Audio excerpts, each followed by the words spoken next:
السلام علیکم everyone, welcome back to my YouTube channel is at official. امید کرتا ہوں آپ سب خیریت سے ہوں گے۔ پچھلی ویڈیو میں ہم نے آپ کو ذوالفقار علی بھٹو کی بایوگرافی بتائی تھی، جو یقیناً آپ کو پسند آئی ہوگی اور آپ کے علم میں اضافے کا باعث بنی ہوگی۔ تو دوستو، آج کی اس ویڈیو میں آپ کو یہ بتاؤں گا کہ ہندوستان میں مغلیہ سلطنت کا آغاز کیسے ہوا اور مغلیہ سلطنت کا پہلا حکمران کون تھا۔ ہماری آج کی ویڈیو یقیناً آپ کو پسند آئے گی اور آپ کے علم میں اضافے کا باعث بنے گی۔ تو آپ کا وقت ضائع کیے بغیر ویڈیو کو شروع کرتے ہیں۔ یہ 21 اپریل 1526 کا دن ہے۔ دہلی سے 90 کلومیٹر دور موجودہ بھارتی ریاست ریحانہ کے شہر پانی پت میں ایک بڑی جنگ کا میدان سج رہا ہے۔ آج دو بڑے خاندانوں اور تاریخ کے دو بڑے کرداروں کی زندگی اور موت کا فیصلہ ہونے والا ہے۔ اس میدان سے واپسی کا کوئی چانس نہیں ہے۔ ہارنے والے کا مقبرہ اسی میدان میں بنے گا کہ ایک طرف پٹھانوں کا لودھی خاندان ہے، جس کا سلطان ابراہیم لودھی بادشاہت کے اس سلسلے کا آخری تاجدار ہے، جسے ملاطین دہلی بھی کہا جاتا ہے، اور دوسری طرف مغلوں کا ظہیر الدین بابر ہے، جو امیر تیمور کی اولاد میں سے ہے، اور اس کی ماں کا شجرہ نسب چنگیز خان سے ملتا ہے، یعنی ماں اور باپ دونوں طرف سے اسے جنگجوئی فطرت ورثے میں ملی ہے۔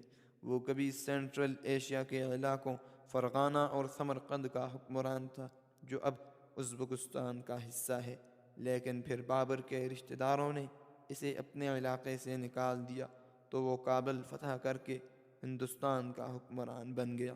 ہندوستان پہ یہ اس کا 5واں حملہ ہے، اور اس بار واپس جانے کی نیت سے نہیں بلکہ حکومت کرنے کی نیت سے حملہ کیا ہے۔ اس کے پاس صرف اور صرف 12,000 فوجی ہیں، اور جو اس کے مقابلے میں دشمن ہیں، اس کے پاس 1,000 ہاتھی اور 50,000 فوج ہے۔ لیکن دوستو، بابر کے پاس ایک ایسا ہتھیار ہے جو دشمن کے پاس نہیں ہے، بلکہ دشمن کو اس ہتھیار کے بارے میں بالکل پتہ ہی نہیں ہے، اور دشمن نے کبھی دیکھا بھی نہیں ہے۔ پانی پت کی اس پہلی لڑائی میں کون جیتا، کیسے جیتا، اور ہارنے والے اور جیتنے والے کے ساتھ کیا انجام ہوا، یہ آپ کو اس ویڈیو میں بتایا جائے گا۔ اس جنگ میں ظہیر الدین بابر نے فتح حاصل کی اور ہندوستان پر قابض ہو گیا۔ ظہیر الدین بابر سلطنت مغلیہ کا پہلا حکمران تھا جس نے ہندوستان پر حکمرانی کی۔ مغلیہ خاندان کی حکمرانی ہندوستان پر 300 برس تک قائم رہی۔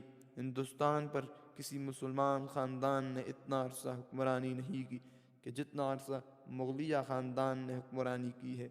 بابر جنگ جیت چکا تھا، اور شکرانے کے طور پر اس نے پانی پت میں ایک شاندار باغ لگایا جسے کابلی باغ کہتے ہیں، اور اس میں ایک شاندار مسجد تعمیر کروائی جسے بابری مسجد کہتے ہیں۔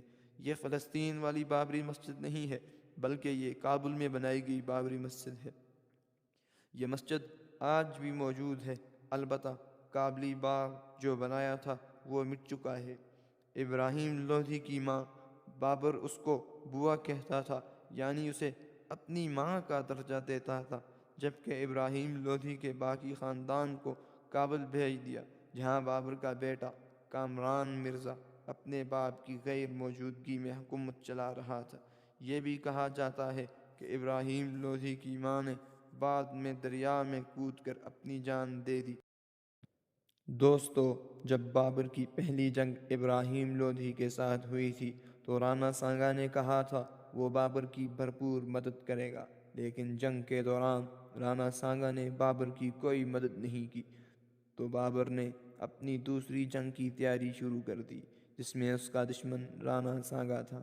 جب بابر کی فوج کو پتہ چلا کہ رانا سانگا کی فوج بہت زیادہ ہے تو بابر کی فوج ڈر گئی، جس سے پہلے جنگ سے پہلے بابر نے اپنی تقریر کی اور کہا کہ جو بھی اس دنیا میں آیا ہے اس نے مرنا ہے، زندگی اور موت اللہ ہی کے ہاتھ میں ہے۔ اس میدان جنگ میں دشمن کو دیکھ کر منہ مت موڑنا، آگرہ سے 60 کلومیٹر دور راجستھان میں ایک علاقہ ہے خان آباد۔ بابر اور رانا سانگا کی فوجیں ادھر ہی ایک دوسرے کے سامنے آئیں۔ یہاں بابر نے ایک بار پھر پانی پت والی ٹیکنیک استعمال کی تو جنگ شروع ہوتے ہی بابر کی فوج نے ایک بار پھر دشمن کی فوج کو بڑی آسانی کے ساتھ گھیرے میں لے لیا تو بابر نے یہ جنگ بآسانی جیت لی۔ پھر اس جنگ کے 2 سال بعد 1530 میں ظہیر الدین بابر 47 برس کی عمر میں بابر کی موت ہو گئی۔ تو اس طرح ظہیر الدین بابر اس دنیا سے رخصت ہو گئے۔ تو دوستو آج کے لیے اتنا کافی ہے، باقی انشاءاللہ نیکسٹ ویڈیو میں۔ اگر ویڈیو پسند آئی ہے تو اسے لائک کر دیں اور چینل کو سبسکرائب کر دیں۔ تو ملتے ہیں انشاءاللہ نیکسٹ ویڈیو میں، تب تک کے لیے اللہ